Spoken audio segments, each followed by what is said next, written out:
It was a sunny morning when Emily Thompson and her family moved into the old house on Willow Hill. The house was an imposing structure, its ancient stones covered in creeping ivy. It had stood empty for years, the locals whispering about its haunted past, but Emily's parents dismissed the rumors as mere superstition. Emily, a quiet and imaginative girl, felt a strange mixture of excitement and unease as she explored her new home. The house was full of dark corners and long hallways that seemed to stretch into shadows. There were rooms filled with old, forgotten furniture covered in dust and cobwebs, and the air was thick with the scent of age and neglect. Her room was on the second floor, with a large window that overlooked the overgrown garden. She spent her first day unpacking and trying to make the space feel like her own. As the sun began to set, casting long shadows across the room, she heard a faint whispering sound. She paused, listening intently, but it was gone as quickly as it had come. That night, as Emily lay in bed, she found it hard to sleep. The house creaked and groaned, settling into the night. She thought she heard footsteps in the hallway, but when she peeked out of her room, there was no one there. Pulling the covers up to her chin, she tried to convince herself it was just her imagination. The days passed, and Emily tried to adjust to her new life on Willow Hill. She made friends at her new school and spent her afternoons exploring the town, but no matter how hard she tried, she couldn't shake the feeling that something was watching her, lurking in the shadows of the old house. One evening, as Emily was reading in her room, she heard the whispering again. It was soft and indistinct, like many voices speaking at once. She got up and followed the sound, her heart pounding in her chest. The whispering led her to the attic, a dark and dusty space, filled with old trunks and forgotten memories. In the far corner of the attic, she found an old mirror, its surface covered in grime. As she wiped it clean, she saw a flash of movement behind her. She spun around, but there was nothing there. The whispering grew louder, and she felt a cold breath on the back of her neck. Terrified, she fled the attic and locked herself in her room. The next morning, Emily told her parents about the strange occurrences, but they dismissed her fears as nerves and overactive imagination. "It's an old house, Emily," her mother said. "It makes noises. There's nothing to be afraid of." But Emily couldn't shake the feeling of dread that had settled over her. She started to notice strange things happening more frequently. Objects would move on their own, doors would open and close by themselves, and she often felt a cold presence in the room with her. Her friends at school began to notice the change in her. She was quieter, more withdrawn, and always seemed to be looking over her shoulder. One of her friends, Lisa, asked her what was wrong, but Emily was too scared to tell her the truth. As the weeks went by, Emily's fear grew. She avoided the attic and spent as little time in the house as possible, but no matter where she went, she felt the presence of something dark and malevolent following her. She began to have nightmares, vivid and terrifying dreams of shadowy figures and cold, lifeless eyes watching her. One night, unable to sleep, Emily wandered through the house, trying to calm her racing thoughts. She found herself standing in front of the attic door, her hand reaching for the doorknob. She didn't want to go inside. Something seemed to be drawing her in. Taking a deep breath, she opened the door and stepped inside. The attic was just as dark and dusty as before, but this time the whispering was louder, more insistent. She followed the sound to the mirror and stared at her reflection. For a moment, she thought she saw someone standing behind her, but when she turned around, the attic was empty. The whispering grew louder, filling her mind with a cold, suffocating fear. She felt a cold hand on her shoulder and screamed, running from the attic and slamming the door behind her. She locked herself in her room, trembling and crying, the fear overwhelming her. As the days turned into weeks, Emily's condition worsened.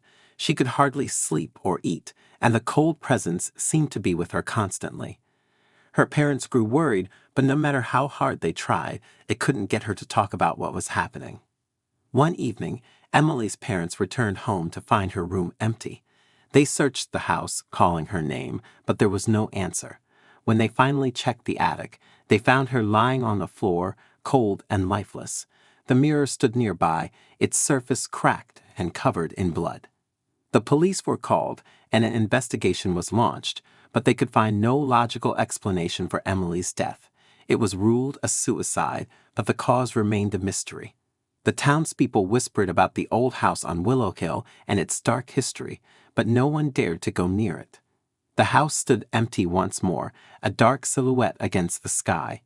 The whispers continued, echoing through the halls, and the cold presence lingered, waiting for its next victim.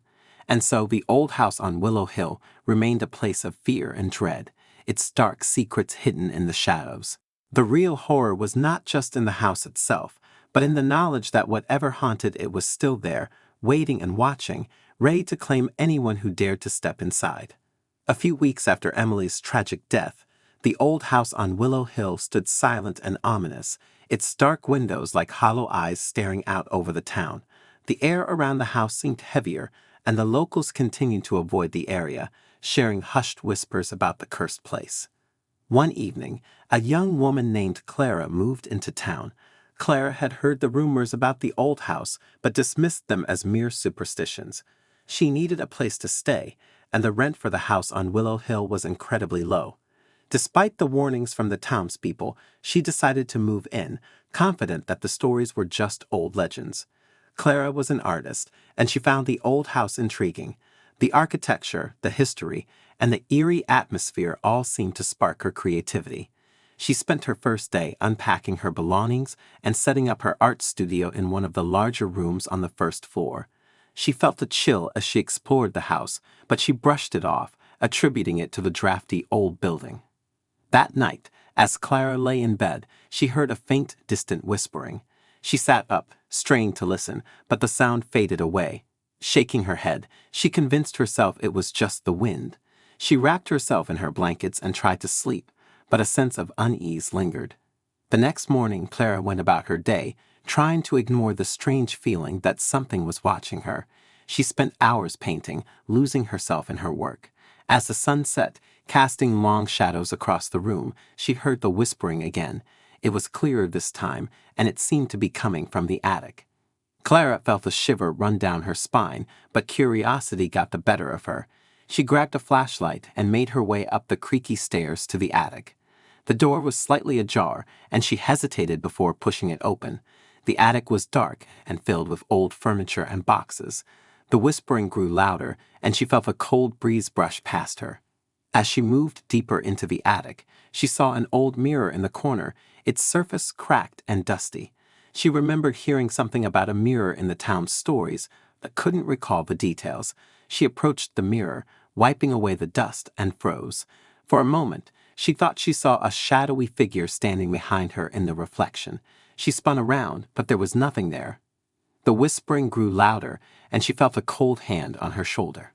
Clara gasped and stumbled back, her heart racing. She fled the attic, slamming the door behind her. She locked herself in her bedroom, trembling with fear.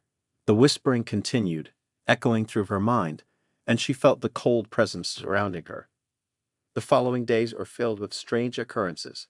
Objects moved on their own, doors opened and closed by themselves, and the whispering became a constant presence.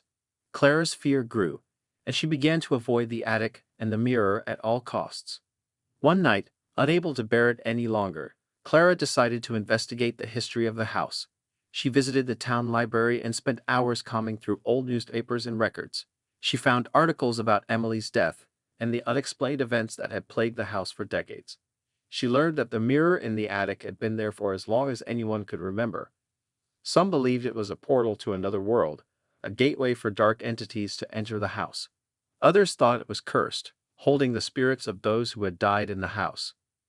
Clara's fear deepened, but she was determined to find a way to rid the house of its dark presence. She reached out to the local historian, an elderly woman named Mrs. Hawthorne, who had lived in the town her entire life. Mrs. Hawthorne listened to Clara's story with a grave expression. "The old house on Willow Hill has always been a place of darkness," she said. "The mirror is the key. It holds the spirits of those who have suffered there. You must find a way to cleanse it." Clara returned to the house, armed with the knowledge she had gained. She knew she had to face the mirror and the dark presence it held. That night, she gathered candles and herbs for a cleansing ritual she had read about.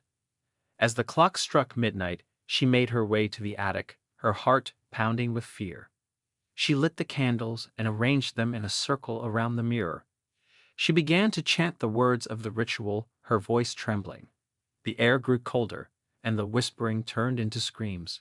Shadows writhed and twisted in the corners of the room, and the mirror seemed to pulse with a dark energy.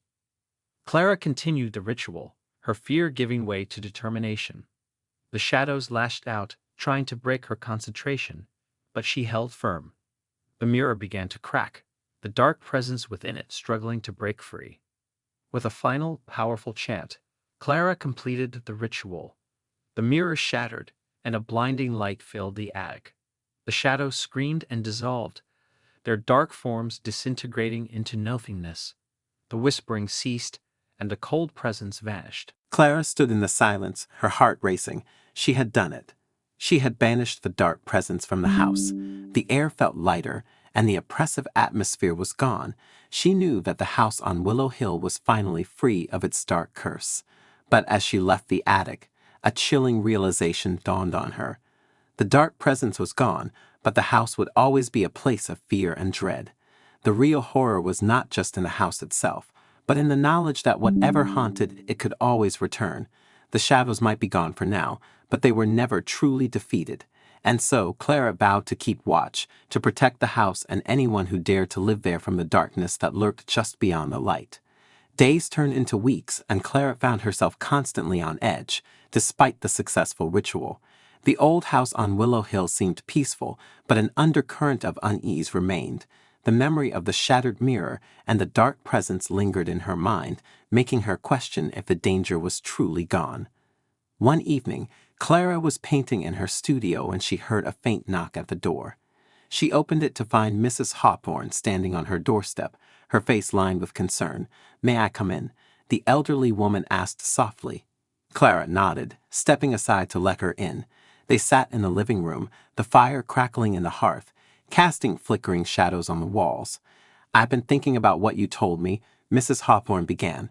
"The history of this house is filled with dark tales, and I feared that banishing the shadows was only the first step. There are deeper secrets here, secrets that must be uncovered if you are to truly rid this place of its curse."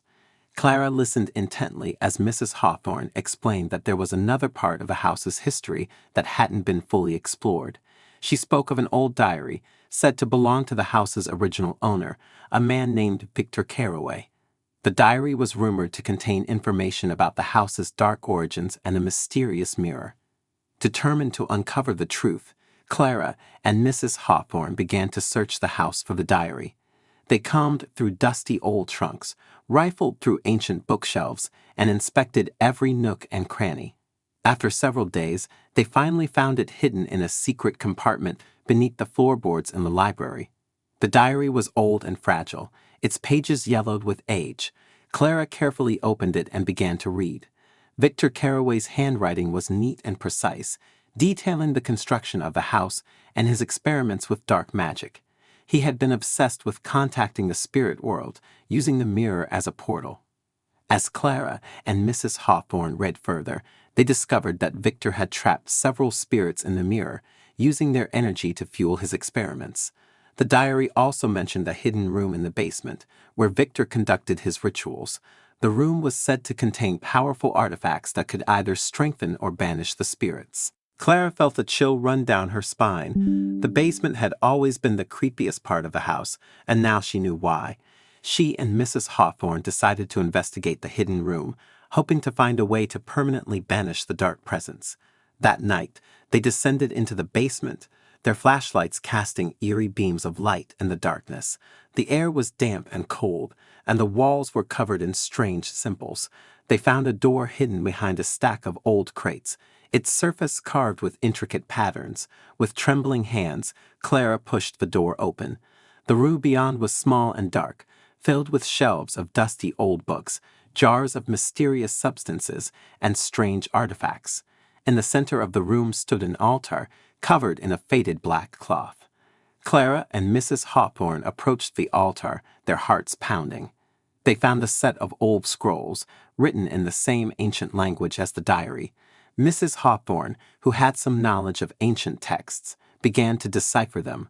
They contained instructions for a powerful ritual that could cleanse the house and free the trapped spirits. They gathered the necessary items for the ritual: candles, herbs, and a ceremonial dagger. As they prepared, the air grew colder, and the whispering voices returned, louder and more insistent. The shadows seemed to gather at the edges of the room, their dark forms writhing and twisting. Clara and Mrs. Hawthorne stood in the center of the hidden room, surrounded by the symbols and artifacts of Victor Carraway's dark experiments. They lit the candles and began the ritual, their voices trembling as they chanted the ancient words. The shadows grew more agitated, their whispers turning into screams. The temperature dropped, and a fierce wind seemed to blow through the basement, extinguishing the candles. Clara's fear threatened to overwhelm her, but she forced herself to stay focused. Mrs. Hawthorne continued to chant, her voice growing stronger and more confident. The symbols on the walls began to glow with a faint light, and the shadows recoiled, their forms dissolving into the darkness. With a final, powerful incantation, Mrs. Hawthorne completed the ritual. The room was filled with a blinding light, and the shadows let out a terrible scream before disintegrating into nothingness. The light faded, and the basement fell silent. Clara and Mrs. Hawthorne stood in the stillness, their hearts pounding. The dark presence was gone, banished by the power of the ritual. The air felt lighter, and the oppressive atmosphere had lifted. They left the basement, feeling a sense of relief and accomplishment. But Clara couldn't shake the feeling that the house still held secrets, and that the true horror was not just in the shadows themselves, but in the dark history that had created them. The old house on Willow Hill was finally free of its immediate danger, but Clara knew that the battle against the darkness was never truly over. She vowed to keep watch, to protect the house and anyone who lived there from the lingering remnants of Victor Carraway's dark experiments. And so the tension eased, but the vigilance remained. The old house on Willow Hill stood as a testament to the enduring struggle between light and darkness, hope and despair. Clara and Mrs. Hawthorne had won this battle, but the war against the shadows was far from over. Despite the successful ritual and the apparent banishment of the shadows, Clara couldn't shake the lingering unease that permeated the old house. She continued her daily routine, but every creak and groan of the house seemed to echo with a sinister undertone. Her artwork became darker, filled with shadowy figures and haunted expressions. One night, as Clara lay in bed, she was jolted awake by a loud crash from the basement. Her heart raced as she grabbed a flashlight and cautiously made her way downstairs. The air grew colder with each step, and the familiar whispering began to fill her ears. When she reached the basement door, she hesitated, fear gripping her. Taking a deep breath, she pushed the door open and descended into the darkness. The flashlight beam cut through the gloom, revealing overturned shelves and shattered jars. The hidden room's door stood ajar, and a faint, eerie light spilled out. Clara stepped into the hidden room, her breath catching in her throat. The altar was glowing with an unnatural light, and the symbols on the walls pulsed with a dark energy. The air was thick with a sense of malevolence, and the whispering voices were louder than ever. Suddenly, the shadows began to coalesce into a dark figure, taller and more menacing than any she had seen before. Its eyes glowed with a malevolent fire, and it reached out with skeletal hands. Clara stumbled back, her fear threatening to overwhelm her. "You thought you could banish us," the shadow hissed, its voice a chilling whisper. "But we are eternal. You cannot escape." Clara's mind raced, and she realized that the previous rituals had only weakened the shadows, not destroyed them. They had been biding their time, gathering strength for this final confrontation. She knew she had to act quickly or be consumed by the darkness. Remembering the scrolls and the diary, Clara searched the room for anything that could help. Her eyes fell on an old ornate box, tucked away in a corner. She opened it to find a crystal pendant and a piece of parchment with more ancient writings. The parchment described a final, powerful ritual that could seal the shadows away forever, but it required a great sacrifice. Clara's hands trembled as she read the incantation. She knew what she had to do. With the pendant in hand, she stood before the altar and began to chant the incantation. The shadows writhed and screamed, their forms growing more defined and hostile. The dark figure advanced on her, but she held her ground, focusing all her energy on the ritual. The runes shook, and the light from the pendant grew brighter, casting the shadows into stark relief. The dark figure lunged at Clara, its skeletal hands grasping for her throat. She felt a cold, suffocating pressure, but she continued to chant, her voice steady and strong. As the final words of the incantation left her lips, the pendant shattered, releasing a blinding light that filled the room. The shadows let out a terrible scream, their forms disintegrating into nothingness. The dark figure recoiled, its eyes wide with terror, before it too was consumed by the light. The room fell silent, and Clara collapsed to the floor, exhausted and trembling. The oppressive atmosphere was gone, replaced by a sense of peace and calm. The symbols on the walls had faded, and the altar was dark and lifeless. Clara slowly made her way upstairs, her body aching and her mind numb. She knew that the house was finally free of the shadows, but the cost had been great. She had sacrificed the crystal pendant, a powerful artifact that had been her only protection against the darkness. The next morning, Clara awoke to the sound of birds singing outside her window. The house felt lighter, the air clear and fresh. She stepped outside and breathed in the crisp morning air, feeling a sense of relief and accomplishment. She met Mrs. Hawthorne later that day, and together they walked through the house, ensuring that the shadows were truly gone. The old woman looked at Clara with a mixture of pride and sadness. "You have done a great thing," she said softly. "But remember, the darkness is always waiting. You must remain vigilant." Clara nodded, understanding the gravity of her actions. She had faced the darkness and won, but the memory of the shadows would stay with her forever. She vowed to keep the house on Willow Hill a place of light and hope, a beacon against the encroaching darkness. And so the house stood, its dark history a distant memory, but its walls echoing with the enduring struggle between light and shadow. Clara had won the battle, but she knew that the war against the darkness was never truly over. She would remain vigilant, always watching, always ready to protect those who came after her.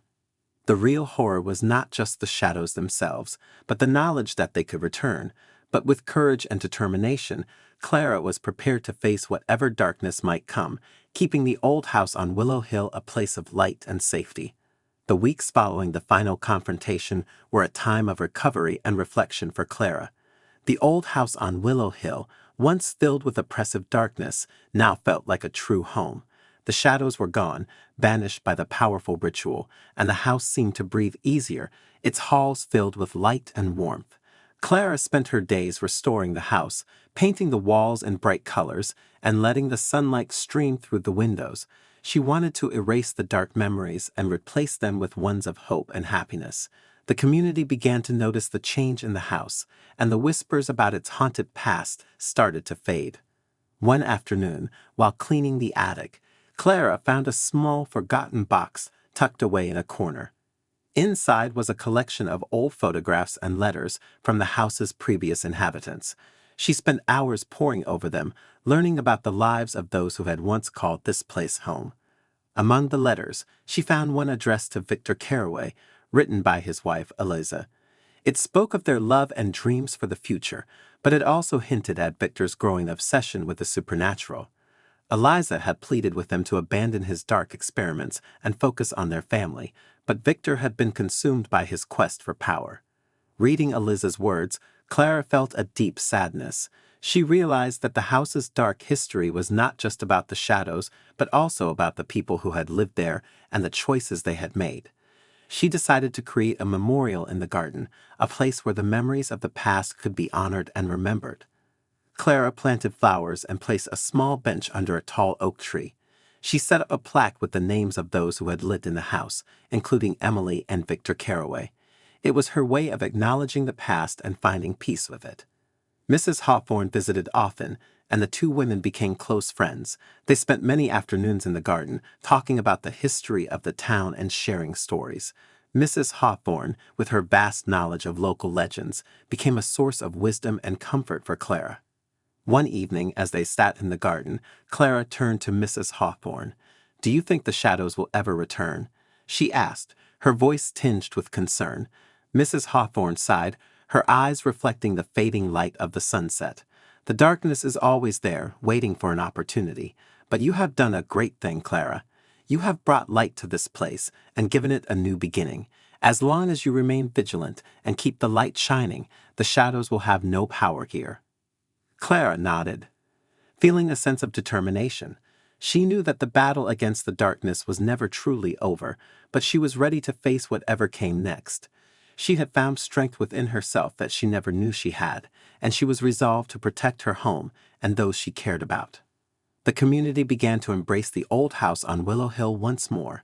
Neighbors would visit, bringing baked goods and offering to help with the restoration. Children played in the garden, their laughter filling the air with joy. The house, once feared and avoided, had become a symbol of resilience and hope. Clara continued her artwork, drawing inspiration from the beauty and history around her. Her paintings reflected the light and life she had brought back to the house.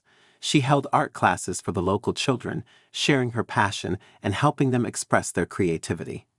One day, while walking through the town, Clara met a young girl named Lily. Lily was shy and often bullied at school, and she reminded Clara of herself when she first moved to Willow Hill. Clara invited Lily to visit the house and join her art classes. Lily quickly became a regular visitor, and the old house seemed to brighten even more with her presence. Clara saw in Lily a kindred spirit, someone who had also faced darkness and was finding her way towards the light. Together, they created beautiful paintings, filling the house with color and warmth. The bond between Clara and Lily grew, and Clara found a sense of purpose in mentoring the young girl. She shared the stories of the house, teaching Lily about courage and resilience. Lily, in turn, brought a youthful energy and joy that reminded Clara of the importance of hope.